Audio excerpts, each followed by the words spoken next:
Yeah, Pat did call me about this, and we had started getting questions over the MAR legal hotline that we staff at our offices on land contracts starting about 90 days ago, which was kind of like deja vu all over again, since this hasn't really been an issue since about 1985. For those of you who are in the business, at least I started in 1978. From about 78 to 84, we did a lot of business on land contracts, and there was a reason why we did a lot of business on land contracts. And as soon as interest rates fell, they went away. So as I told Pat, I went and looked for my land contracts file. It was kind of dusty. I looked at my last work on land contracts. At that time, I was 35 years old and still had hair. This is about 24 years later, and here we are. Although as I understand it, the rationale why we were looking at land contracts is a little different than when we were looking at them starting in, say, 79 to 84. In 79 to 84, we had interest rates somewhere between 17 and 18%. We had inflation 17 to 18%, and unemployment about the same. Thus, people wanted to purchase property, but they couldn't purchase property because they couldn't afford a 17% mortgage. So what we did in Michigan was we used land contracts, and the way that worked is the seller had a old-time savings and loan 30-year fixed 4% mortgage, and so what we did was sell it on land contract, and we could charge up to 11% for land contract. That resulted in a battle with the savings and loans and with the banks, which we won consistently in Michigan as far as enforcement of those clauses, but ultimately we lost the war because the United States Supreme Court said they were enforceable. Thus, the use of land contracts basically went away. It really went away when interest rates fell, and sellers decided that they really didn't want to undergo the risk of selling a property land contract. Now, my understanding of why we're back to them today is for two reasons. One, the houses won't appraise. Or two, the buyers can't qualify under this more restrictive criteria. So people are trying to find creative ways to sell the property. Thus, we come up with the notion of a land contract. Now, if you haven't done land contracts before or forms of seller financing before, you've kind of got to change your perspective, whether you're representing sellers or whether you're representing buyers. If you're representing sellers over the last 15, 20 years, all your concern really is that the buyer qualify for the mortgage. Go to closing, seller gets their money, they walk away. You don't worry about that buyer again unless maybe you get a chance to sell the home the next time for them.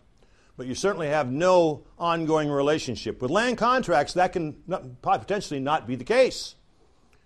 Because if you help put the land contract together, you're kind of associated with that transaction for a number of years. And if things go wrong, people will just think of you naturally. So, and that's the way it was in the 80s. And we did defend lawsuits successfully whereby it was contended that, a listing broker didn't do their job right because it didn't properly determine whether the buyer was creditworthy or not. Give some thought to that now. Now you're representing a seller, and one thing that you've got to understand is that you're looking at that buyer not only as a potential buyer, but someone who's potentially going to be creditworthy to pay the terms of this land contract. So you're going to be more interested in the buyer's financial information, certainly your seller is, than you've ever been before. I mean, a pre-qual letter or something like that, if you're the listing broker, is really all you cared about. Well, now you've got to make a determination, or the seller's going to expect you to help them determine whether, in fact, this person, this buyer, is creditworthy. So that's just a little different take on it. You're going to be half realtor, half banker. That's a scary thought, but nonetheless, you're going to be focusing on the creditworthiness of the buyer. One reason why this is so important is because Michigan land contracts are unlike any other land contracts in the country. In Michigan, if you go to Illinois, or you go to Indiana, or you go to Ohio, a land contract buyer has little or no rights. In Michigan, the courts have characterized the land contract buyer's rights a number of ways. One way they characterize it is the land contract buyer has equitable title to the property, has possession and control of the property, and all the seller has left is legal title, which secures payment. It's like a mortgage. Okay, so when you're entering into a land contract, understand the courts and the way the judicial system's set up, the way the statutes are set up, They're really treated as if they're a borrower under a mortgage, which is something you need to consider if you're representing a seller and or a buyer, because once you sell it to them on land contract, they have a number of rights which we will touch on. Okay, because the seller should go into this with an understanding that things can go wrong. It's my understanding that some of these people who are buying on land contract are doing it in order to repair their credit. That's kind of the theory. And they will pay on land contract for X number of years, their credit will be healed, and they'll be able to go refinance and buy this home. Okay, who is that person? It's a person who needs their credit healed. Okay, so your seller is going to extend credit to them and give them possession and control of their house. I say that because it's once they're in that house, they're going to be in there for many, many months, whether they pay or not. Okay, I've already indicated that again, land contract buyer has equitable title, and the remedies to take that equitable title away are we will go through them, but they are substantial, and they're expensive, and they're time-consuming. Now, the best way to talk about, in my mind, a land contract and the issues of the land contract is to walk through a land contract. That's why I prepared a generic template form that should be there in front of you.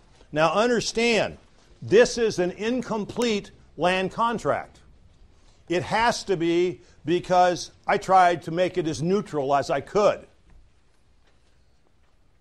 There are provisions that a buyer would prefer to have in here that are not in here, and there are provisions that a seller would prefer to have in here, but they're not in here. Let me suggest to you, the first thing you want to do if you're going to do sales on land contract is find a couple of forms that you understand, that you're comfortable with, and use those forms. You may well have your firm may well come up with alternative provisions to go into forms. The reason I say that is because obviously this deal is going to start like every other deal. And there's going to be a purchase agreement. And that purchase agreement is going to specify that the purchaser, the terms of which the purchaser is going to buy in a land contract. X dollars down, Y interest rate, blah, blah, blah. Well, what you need to be able to do in that purchase agreement is specify the form of the land contract. Right? Because you're going to see the land contract can have all kinds of provisions in it. Now, back in the 80s, we would have these sparring matches, without really getting to the point, because that's what lawyers do, when people would want to buy, say, a commercial piece of property on land contract. And if I was the representing the seller, I wanted the there was a St. Paul Title Insurance Company at one time, St. Paul Title Insurance form. Well, the other side, the buyer, wanted the lawyer's title insurance form. And we'd go back and forth in the forms. And the reason was they had different provisions in them. The St. Paul form said the buyer can't do anything to the property without the consent of the seller. The lawyer's form said the buyer can do anything they want. So the point being, if you simply say land contract, they will buy it on a land contract, unless you have something somewhere that sets forth all the terms of the land contract, understand you're going to potentially negotiate that deal twice. You're going to reach agreement on the purchase agreement, then you're going to have to negotiate again on the terms of the land contract. Better to get it out of the way up front. So there's a couple of ways to do that. Again, you can specify a specific form. I mean, the Greater Lansing Association of Realtors have a form of land contract. And their form says land contract pursuant to or under the terms of Greater Lansing form of land contract latest revision. Everybody knows what that is. If you don't have one, another way to do it is to say it'll be purchased on land contract in the form attached as Exhibit A, and attach your form. Okay, either one of those will work. What won't work is simply say we're going to buy it on land contract.